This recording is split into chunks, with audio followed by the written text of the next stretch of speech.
नमस्कार, नयन मराठी रेसिपीमध्ये मी नयन सर्वांचं खूप मनापासून स्वागत करते। आज आपण बनवतोय शेवयाची खीर आणि ही शेवयांची खीर आपण नेहमीच बनवत असतो। आज माझ्या पद्धतीने बनवून बघा, तुम्हाला नक्कीच आवडेल। ह्या खीरीची गंमत सांगते। माझ्या मिस्टरांना अजिबातही शेवयाची खीर आवडत नव्हती। त्यांना एकदा मी बनवलेली खीर खाऊ घातली, तेव्हापासून अगदी आठवड्यातून एकदा तरी बनवण्याची डिमांड ते करतात। तर तुमच्या फॅमिलीतही असे खीर न आवडणारे मेंबर जर असतील तर त्यांना या पद्धतीने खीर बनवून खाऊ घाला, त्यांनाही नक्कीच आवडेल। रेसिपी सुरू करूया, पण त्याआधी नयन मराठी रेसिपी या चॅनलवर नवीन असाल तर चॅनलला सबस्क्राईब करा आणि व्हिडिओ खालील जे घंटीचं बटन असतं ते दाबायला विसरू नका।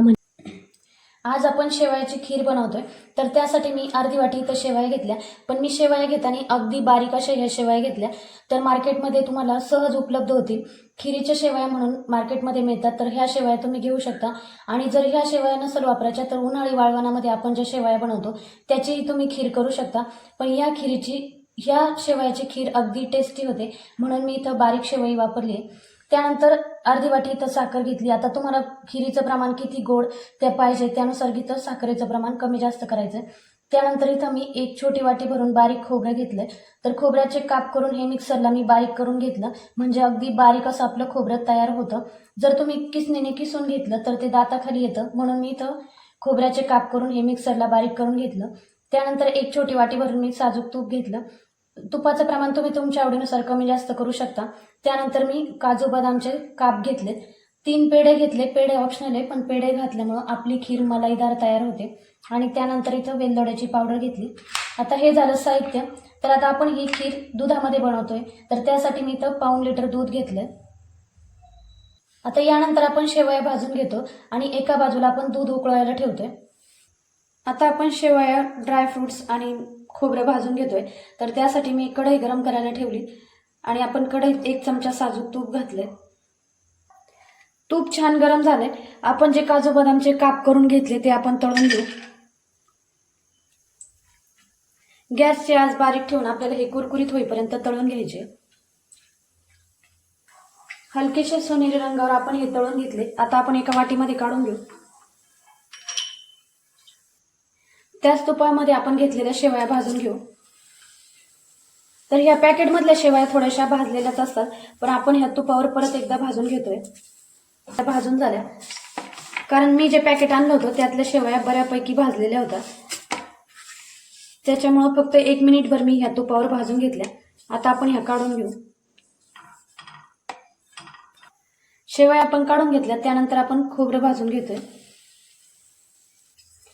हलकसं सोनेरी होईपर्यंत आपल्याला खोबरं भाजून घ्यायचंय। हलक्याशा सोनेरी रंगावर आपण खोबरं भाजून घेतलंय। आता आपण हे डिशमध्ये काढून घेऊ। आता आपण सगळं भाजून घेतलंय, त्यानंतर आपण जे पाऊण लिटर दूध एका बाजूला उकळायला ठेवलं होतं ते आपण ह्या कढईमध्ये टाकून घेऊ। दूध आपण गरम करून घेतलंय। आता थोडीशी परत एकदा याला उकळी येते, आपण लगेचच हे भाजलेलं साहित्य टाकून घेऊ। तर भाजून घेतलेल्या शेवया आणि खोबरं आणि हे आपल्याला व्यवस्थित मिक्स करून घ्यायचंय। लगेचच आपण यात साखर घालतोय। आपण इथं पेढे घालणार आहे, त्यामुळे साखरेचं प्रमाण तुम्ही तुमच्या आवडीनुसार कमी जास्त करू शकता। तुम्हाला जर गोड आवडत असेल तर थोडी जास्त साखर घ्यायची आहे। इथं आपण मार्केटच्या शेवया वापरल्या। तुम्ही जर घरगुती बनवलेल्या शेवया घेणार असाल तर शेवयांचं प्रमाण थोडंसं कमी ठेवा, कारण त्या थोड्याशा जाडसर असतात। खिरीमध्ये त्याचा खूप जास्त लगदा होऊ शकतो, त्यामुळे शेवयाचं प्रमाण कमी ठेवायचं। खिरीला छान उकळी आली, त्यानंतर आपण जे पेढे घेतले ते यात कुस करून घालून घेऊ।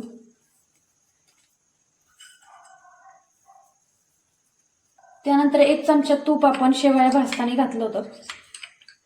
आता आपण राहिलेलं तूप यात घालून घेऊ।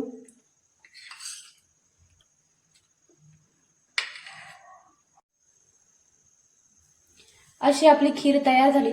तर आपण 2 चमचे तूप इथं नंतर घातलंय, म्हणजे आपल्या खिरीला छान तुपाची लेअर तयार होते। त्यानंतर आता आपण गॅस बंद केलाय आणि यात आपण जे तळून घेतले ते ड्रायफ्रुट्स घालून घेऊ। आपण हे अगदी शेवटी घालतोय, म्हणजे ते दाताखाली असे क्रंची लागतात। त्यानंतर वेलदोड्याची पावडर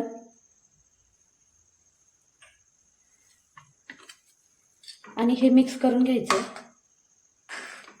अशी आपली तयार झाली शेवयाची खीर। तर या पद्धतीने तुम्ही खीर नक्की करून बघा. तुम्ही खिरीची कन्सिस्टन्सी बघू शकता. खूप जास्त पातळ नाही किंवा खूप जास्त घट्टसर नाही, मध्यम स्वरूपाची अशी आपली खीर तयार झाली. आता आपण ही थंड करून एका भांड्यामध्ये काढून घेऊ. अशी आपली शेवयांची खीर तयार झाली. शेवयांची खीर आपण नेहमीच बनवत असतो, पण आज माझ्या पद्धतीने अगदी पेढे वापरून मलईदार खीर बनवून बघा. तुम्हाला नक्कीच आवडेल. खीर आवडली तर एक लाईक करायला विसरू नका. पुन्हा भेटूया अशाच एका मस्त रेसिपीसोबत. तोपर्यंत खीर बनवून बघा आणि मला कमेंट करायला विसरू नका. धन्यवाद.